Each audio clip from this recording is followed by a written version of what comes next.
ಇವತ್ತು ದರ್ಶನ್ಗೆ ಶುಭ ಶುಕ್ರವಾರ. ಸೌತ್ ಸಿನಿ ದುನಿಯಾದ ಎರಡು ಮಹಾನಾಯಕರು, ಒಬ್ಬ ದರ್ಶನ್ ಚಾಲೆಂಜಿಂಗ್ ಸ್ಟಾರ್, ಇನ್ನೊಬ್ಬ ಸ್ಟೈಲಿಶ್ ಸ್ಟಾರ್ ಅಲ್ಲು ಅರ್ಜುನ್. ಒಬ್ಬನಿಗೆ ಬ್ಲಾಕ್ ಫ್ರೈಡೆ ಆದ್ರೆ ಇನ್ನೊಬ್ಬರಿಗೆ ಶುಭ ಶುಕ್ರವಾರ. ದರ್ಶನ್ ಮನೆಯ ಬೋರ್ಡ್ಗೆ ಹೂಹಾರ ಹಾಕಿ ಈಗ ಸಂಭ್ರಮ ಪಡ್ತಾ ಇದ್ದಾರೆ ಅವರ ಅಭಿಮಾನಿಗಳು. RR ನಗರದ ನಿವಾಸದ ಬಳಿ ಅಭಿಮಾನಿಗಳು ಜಮಾಯಿಸ್ತಾ ಇದ್ದಾರೆ. ಈಗ ಒಬ್ಬೊಬ್ಬರಾಗಿ ದರ್ಶನ್ ಮನೆ ಬಳಿ ಆಗಮಿಸ್ತಾ ಇದ್ದಾರೆ ಅಭಿಮಾನಿಗಳು. ಯಾವಾಗ ವಿಚಾರ ಗೊತ್ತಾಯ್ತು ಇವತ್ತು ದರ್ಶನ್ಗೆ ಬೇಲ್ ಸಿಕ್ಕಿದೆ ಅನ್ನುವಂಥದ್ದು, ಸೊ ದರ್ಶನ್ ಮನೆಯ ಬೋರ್ಡ್ಗೆ ಹೂಹಾರ ಹಾಕಿ ಸಂಭ್ರಮ ಪಡ್ತಾ ಇದ್ದಾರೆ. RR ನಗರದಲ್ಲಿರುವಂತಹ ಅವರ ನಿವಾಸ. ಬಟ್ ದರ್ಶನ್ RR ನಗರದ ನಿವಾಸದಲ್ಲಿ ಇಲ್ಲ, ಅವರು BGS ಆಸ್ಪತ್ರೆಯಲ್ಲೇ ಇದ್ದಾರೆ. ಈಗಲೇ ಆಸ್ಪತ್ರೆಯಿಂದ ಡಿಸ್ಚಾರ್ಜ್ ಆಗಿ ಹೊರಬರೋದು ಡೌಟ್, ಯಾಕಂದ್ರೆ ಅವರಿಗೆ ಆಪರೇಷನ್ ಮಾಡಬೇಕು ಅನ್ನುವಂಥದ್ರ ಬಗ್ಗೆ ವೈದ್ಯರು ಹೇಳಿರೋ ಹಾಗೆ.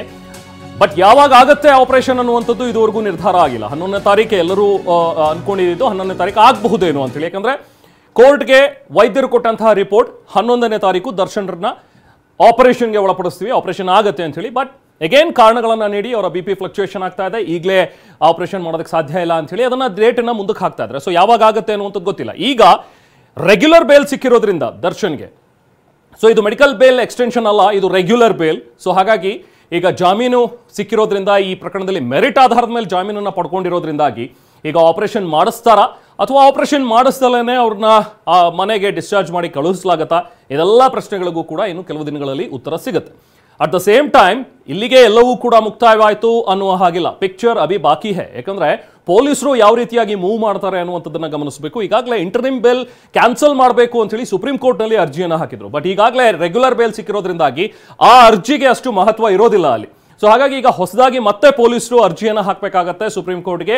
ರೆಗ್ಯುಲರ್ ಬೇಲ್ ಏನ್ ಸ್ಯಾಂಕ್ಷನ್ ಆಗಿದೆ ದರ್ಶನ್ಗೆ, ಅದನ್ನ ರದ್ದು ಮಾಡಬೇಕು ಅನ್ನುವಂಥದ್ರ ಬಗ್ಗೆ ಒಂದು ಅರ್ಜಿಯನ್ನು ಹಾಕಬಹುದು. ಸೊ ಅದನ್ನು ಯಾವಾಗ ಮೂವ್ ಮಾಡ್ತಾರೆ ಅನ್ನುವಂಥದ್ದು ಕುತೂಹಲಕರ. ಆದಷ್ಟು ಬೇಗ ಅಕಸ್ಮಾತ್ ಏನಾದರೂ ಪೊಲೀಸರು ದರ್ಶನ್ ಜಾಮೀನನ್ನ ರದ್ದು ಮಾಡಬೇಕು ಅಂತ ಕೋರಿ ಸುಪ್ರೀಂ ಕೋರ್ಟ್ಗೆ ಅರ್ಜಿ ಹಾಕಿದ್ರೆ, ಆಗ ಸುಪ್ರೀಂ ಕೋರ್ಟ್ನಲ್ಲಿ ವಿಚಾರಣೆ ನಡೆದು ಸುಪ್ರೀಂ ಕೋರ್ಟ್ ಏನು ತೀರ್ಮಾನವನ್ನ ಕೈಗೊಳ್ಳುತ್ತೆ, ಏನು ತೀರ್ಪನ್ನ ನೀಡುತ್ತೆ ಅನ್ನುವಂಥದ್ದು ಕುತೂಹಲಕ್ಕೆ ಕಾರಣವಾಗಿದೆ. ಜೊತೆಗೆ ದರ್ಶನ್ ಅವರ ಭವಿಷ್ಯ ಆಗ ಸುಪ್ರೀಂ ಕೋರ್ಟ್ನಲ್ಲಿ ನಿರ್ಧಾರವಾಗಬೇಕಾಗತ್ತೆ. ಸೊ ಈಗ ಸದ್ಯಕ್ಕಂತೂ ದರ್ಶನ್ಗೆ ಶುಭ ಶುಕ್ರವಾರ. ಯಾಕಂದ್ರೆ ಇದುವರೆಗೂ ಕೂಡ ಸುಮಾರು ಒಂದು 50 ದಿನಗಳಿಂದಲೇ ಅವರು ಸುಮಾರು 40-45 ದಿನಗಳಿಂದಲೂ ಕೂಡ ಆಸ್ಪತ್ರೆಯಲ್ಲಿ ಅಡ್ಮಿಟ್ ಆಗಿರುವಂತಹ ದರ್ಶನ್ ಈಗ ರಿಲ್ಯಾಕ್ಸ್ ಆಗಿದ್ದಾರೆ. ಯಾಕಂದ್ರೆ ಇದುವರೆಗೂ ಕೂಡ ಕೇವಲ ಅವರಿಗೆ ಸಿಕ್ಕಿದ್ದು ಮೆಡಿಕಲ್ ಇಂಟರಿಮ್ ಬೇಲ್, ಬಟ್ ಈಗ ರೆಗ್ಯುಲರ್ ಬೇಲ್ ಸಿಕ್ಕಿದೆ.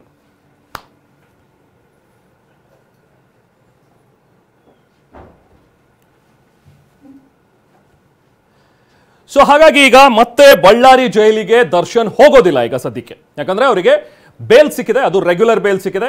ಬನ್ನಿ ಹೆಚ್ಚಿನ ಮಾಹಿತಿಯನ್ನ ಪಡಿತಾ ಹೋಗೋಣ. ಬಳ್ಳಾರಿ ಜೈಲಿನ ಬಳಿ ನಮ್ಮ ಪ್ರತಿನಿಧಿ ವಿನಾಯಕ್ ಇದ್ದಾರೆ, ಅಲ್ಲಿಂದ ವಿನಾಯಕ್ ಜಾಯ್ನ್ ಆಗ್ತಾ ಇದ್ದಾರೆ. ಜೊತೆಗೆ RR ನಗರದ ನಿವಾಸದಿಂದ ನಮ್ಮ ಪ್ರತಿನಿಧಿ ಜಗಿನ್ ಕೂಡ ಜಾಯ್ನ್ ಆಗ್ತಾ ಇದ್ದಾರೆ.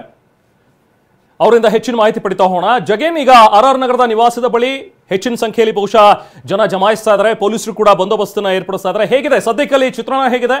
ಹಾಗೆ ದರ್ಶನ್ ಅವರ ಅಭಿಮಾನಿಗಳಲ್ಲಿ ಸಂಭ್ರಮ ಹೇಗಿದೆ ಇವತ್ತು?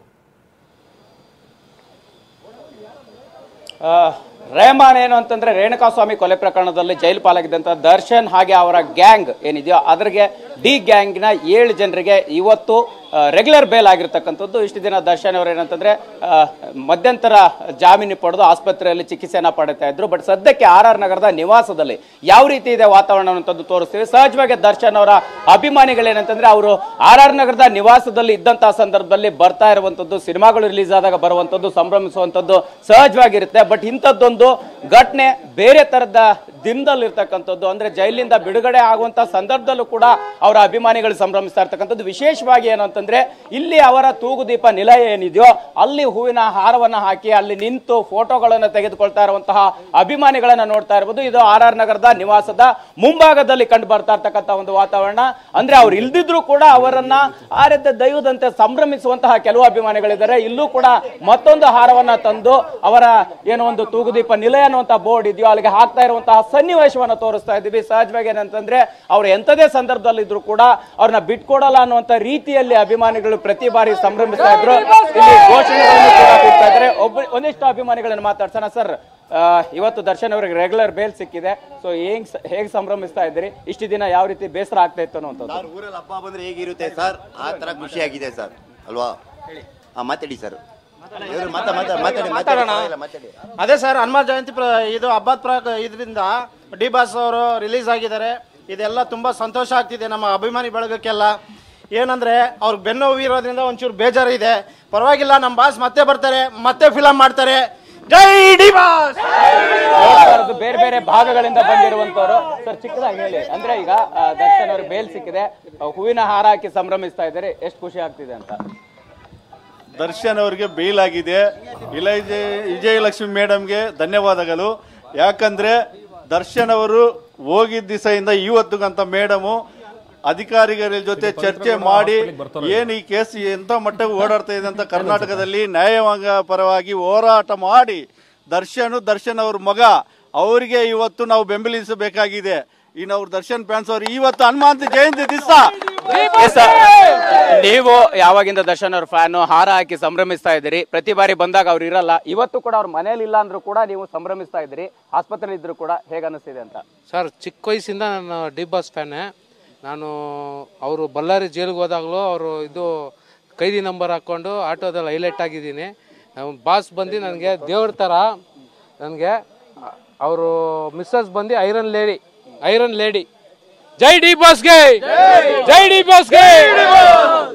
ನೋಡ್ತಾ ಇರ್ಬೋದು, ಇದು RR ನಗರದ ನಿವಾಸದ ಬಳಿ ಕಂಡು ಬರ್ತಾ ಇರ್ತಕ್ಕಂಥ ವಾತಾವರಣ. ಅಂದ್ರೆ ದರ್ಶನ್ ಅವ್ರು ಜೈಲಲ್ಲಿ ಇದ್ದಾಗಲೂ ಕೂಡ ಅವರ ಕೈದಿ ನಂಬರ್ನ ಹಾಕೊಂಡು ಸಂಭ್ರಮಿಸಿರ್ತಕ್ಕಂತಹ ಅಭಿಮಾನಿ ಕೂಡ ಇರುವಂತದ್ದು. ಒಟ್ಟಾರೆಯಾಗಿ ಏನಂತಂದ್ರೆ ಇಲ್ಲಿ ಅವ್ರು ಇಲ್ಲ ಅಂದ್ರೂ ಕೂಡ ಇಷ್ಟು ಜನ ಅಪಾರ ಸಂಖ್ಯೆ ಅಭಿಮಾನಿಗಳಿರುವಂತದ್ದು ಇನ್ನೊಂದು ಭಾಗದಲ್ಲೂ ಕೂಡ ಇದ್ದಾರೆ, ಅದನ್ನು ತೋರಿಸುವಂತ ಪ್ರಯತ್ನವನ್ನು ಮಾಡ್ತೀವಿ. ಜೊತೆಗೆ ಏನು ಅಂತಂದ್ರೆ ಇಲ್ಲಿ ಅವರ ಏನೋ ಆಟೋಗಳನ್ನ ಮೇಲೆ ಡಿ ಬಾಸ್ ಅಂತ ಬರ್ಸಿದಾರೋ, ಅಂತಹ ಆಟೋಗಳನ್ನಾಗಿರ್ಬೋದು ಮತ್ತು ಅವರ ವಾಹನಗಳನ್ನು ಕೂಡ ತಂದು ಇಲ್ಲಿ fan of the D boss ಅಂತ ಬರ್ಸಿರ್ತಕ್ಕಂಥದ್ದು. ಸೊ ಈ ರೀತಿ ಸಂಭ್ರಮಿಸ್ತಾ ಇರ್ತಕ್ಕಂಥ ಸನ್ನಿವೇಶ ಸರ್ವೇ ಸಾಮಾನ್ಯವಾಗಿದೆ. ಇದು RR ನಗರದ ನಿವಾಸದ ಮುಂಭಾಗದಲ್ಲಿ ಸಾಕಷ್ಟು ಸಂಖ್ಯೆ ಅಭಿಮಾನಿಗಳಿದ್ದಾರೆ. ದರ್ಶನ್ ಅವರು ಆಸ್ಪತ್ರೆಯಲ್ಲಿ ಇದ್ರು ಕೂಡ ಇಲ್ಲಿ ಒಂದು ಬಂದು ಸಂಭ್ರಮಿಸಿರ್ತಕ್ಕಂಥ ರೀತಿಯನ್ನ ನೋಡ್ತಾ ಇರುವಂಥದ್ದು. ಒಟ್ಟಾರೆಯಾಗಿ ಏನಂತಂದ್ರೆ ಕಳೆದ ಕೆಲವು ದಿನಗಳಿಂದ ಏನು ರೇಣುಕಾಸ್ವಾಮಿ ಪ್ರಕರಣ ಆಗಿತ್ತು, ಜೈಲ್ ಪಾಲಾಗಿದ್ದರು ದರ್ಶನ್ ಅವರು, ಆವಾಗಿಂದ ಏನು ಅಂತಂದ್ರೆ ಬೇಸರದಲ್ಲಿದ್ದಂತಹ ದರ್ಶನ್ ಅವರ ಅಭಿಮಾನಿಗಳಿಗೆ ಈಗ ಇವತ್ತೊಂದು ಸಂಭ್ರಮಿಸುವಂತ ದಿನ ಬಂದಿದೆ ಅಂತ ಹೇಳ್ಬೋದು. ರೆಹಮಾನ್. ಓಕೆ, ಜಗೇನ್ ಹೋಲ್ಡ್ ಮತ್ತೆ ಮಾತಾಡ್ತಾನೆ. ನಮ್ಮ ಜೊತೆಗೆ ವಿನಾಯಕ್ ಕೂಡ ಜಾಯ್ನ್ ಆಗಿದ್ದಾರೆ. ಇನ್ಫ್ಯಾಕ್ಟ್ ವಿನಾಯಕ್ ಒಂದು ಟೆಂಪಲ್ ಹತ್ರ ಇದ್ದಾರೆ, ದುರ್ಗಾ ಪರಮೇಶ್ವರಿ ಟೆಂಪಲ್. ಅಲ್ಲಿಗೆ ವಿಜಯಲಕ್ಷ್ಮಿ ಅವರು ಕೂಡ ಹೋಗಿದ್ರು, ಪೂಜೆ ಪುನಸ್ಕಾರಗಳನ್ನ ಮಾಡಿದ್ರು. ದರ್ಶನ್ ಆದಷ್ಟು ಬೇಗ ಹೊರಗಡೆ ಬರಲಿ ಅಂತ ಹೇಳಿ ಅವರು ಪೂಜೆಗಳನ್ನ ಮಾಡಿದ್ರು. ವಿನಾಯಕ್, ನೀವಿರುವಂತಹ ಒಂದು ಜಾಗದಲ್ಲಿ ಆ ದೇವಸ್ಥಾನಕ್ಕೆ ವಿಜಯಲಕ್ಷ್ಮಿ ಅವರು ಕೂಡ ಬಂದು ಹೋದ್ರು. ಆ ಪೂಜೆ ಈಗ ಫಲಿಸಿದೆ, ದರ್ಶನ್ ಅವರಿಗೆ ಜಾಮೀನು ಸಿಕ್ಕಿದೆ. ಅಲ್ಲಿನ ಚಿತ್ರಣ ಹೇಗಿದೆ, ಹೇಗೆ ವಿವರಿಸ್ತೀರಿ ಇದೆಲ್ಲವನ್ನು ಕೂಡ ವಿನಾಯಕ್? ಖಂಡಿತ ರೆಹಮಾನ್, ರೇಣುಕಾಸ್ವಾಮಿ ಕೊಲೆ ಪ್ರಕರಣಕ್ಕೆ ಸಂಬಂಧಿಸಿದ ದರ್ಶನ್ ಅವರು ಏನು ಬೆಂಗಳೂರಿನ ಸೆಂಟ್ರಲ್ ಜೈಲಿನಿಂದ ಬಳ್ಳಾರಿಯ ಸೆಂಟ್ರಲ್ ಜೈಲಿಗೆ ಶಿಫ್ಟ್ ಆದರು. ಆ ಬಳಿಕ ಕೂಡ ಇಲ್ಲಿರ್ತಕ್ಕಂಥ ಸಾಕಷ್ಟು ಅಭಿಮಾನಿಗಳು ಸೇರಿಕೊಂಡ್ರು. ಜೊತೆಗೆ ಅವರ ಪತ್ನಿ ಕೂಡ ಅವ್ರನ್ನ ವಾರಕ್ಕೆ ಒಂದು ಸರಿ ಭೇಟಿ ಕೂಡ ಮಾಡ್ತಾ ಇದ್ರು.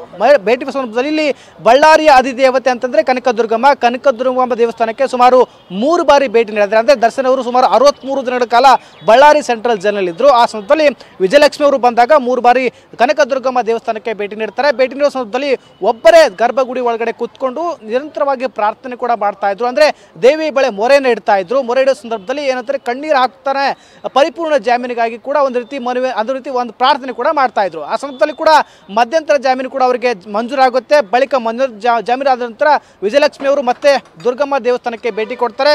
ಭೇಟಿ ಕೊಡೋ ಸಂದರ್ಭದಲ್ಲಿ ಮತ್ತೆ ನಾನು ಪತಿಯೊಂದಿಗೆ ಪರಿಪೂರ್ಣ ಜಾಮೀನು ಯಾವಾಗ ಸಿಗುತ್ತೆ, ಪತಿಯೊಂದಿಗೆ ಮತ್ತೆ ನಾನು ಕನಕದುರ್ಗಮ್ಮ ದೇವಸ್ಥಾನಕ್ಕೆ ಭೇಟಿ ನೀಡ್ತೇನೆ ಕೂಡ ಸಾಕಷ್ಟು ಮಾತನ್ನು ಕೂಡ ಹೇಳ್ತಿರೋದು. ನಾವೀಗ ದೇವಸ್ಥಾನದ ಆವರಣದಲ್ಲಿದ್ದೀವಿ. ತಾವು ದೃಶ್ಯ ಕೂಡ ಗಮನಿಸಬಹುದು. ಅಂದ್ರೆ ಕನಕದುರ್ಗಮ್ಮ ದೇವಸ್ಥಾನದ ಮುಂಭಾಗದಲ್ಲಿರ್ತಕ್ಕಂಥ ಚಿತ್ರಣವನ್ನು ಕೂಡ ಗಮನಿಸಬಹುದು. ಇದು ಸಾಕಷ್ಟು ಪ್ರತಿ ಶುಕ್ರವಾರ ಮತ್ತು ಅಮಾವಾಸ್ಯೆ ದಿನ ಸಾಕಷ್ಟು ಜನರು ಕೂಡ ಇಲ್ಲಿ ಬರ್ತಾರೆ, ದೇವಿ ಬಳಿ ಹರಕೆಯನ್ನು ಕಟ್ಕೊಳ್ತಾರೆ. ಅದೇ ರೀತಿಯಾಗಿ ವಿಜಯಲಕ್ಷ್ಮಿ ಅವರು ಕೂಡ ಸಾಕಷ್ಟು ಇಲ್ಲಿ 3 ಬಾರಿ ಬರುವ ಮೂಲಕವಾಗಿ ವಿಶೇಷ ಇರತಕ್ಕಂಥ ಅರ್ಚನೆ ಕೂಡ ಮಾಡ್ತಾ ಇದ್ರು. ಮಾಡುವ ಮೂಲಕವಾಗಿ ಪತಿಯ ಪರಿಪೂರ್ಣ ಜಾಮೀನಿಗಾಗಿ ಅಂದ್ರೆ ಒಂದು ರೀತಿ ಪ್ರಾರ್ಥನೆ ಕೂಡ ಮಾಡ್ತಾ ಇದ್ರು. ಈಗ ವಿಜಯಲಕ್ಷ್ಮಿ ಅವರ ಪ್ರಾರ್ಥನೆ ಫಲಿಸಿತು ಅಂತಾನೆ ಹೇಳ್ಬೋದು Rehman. Okay, thank you Vinayak. ಹಾಗೆ ಜಗೀನ್, ಥ್ಯಾಂಕ್ ಯು.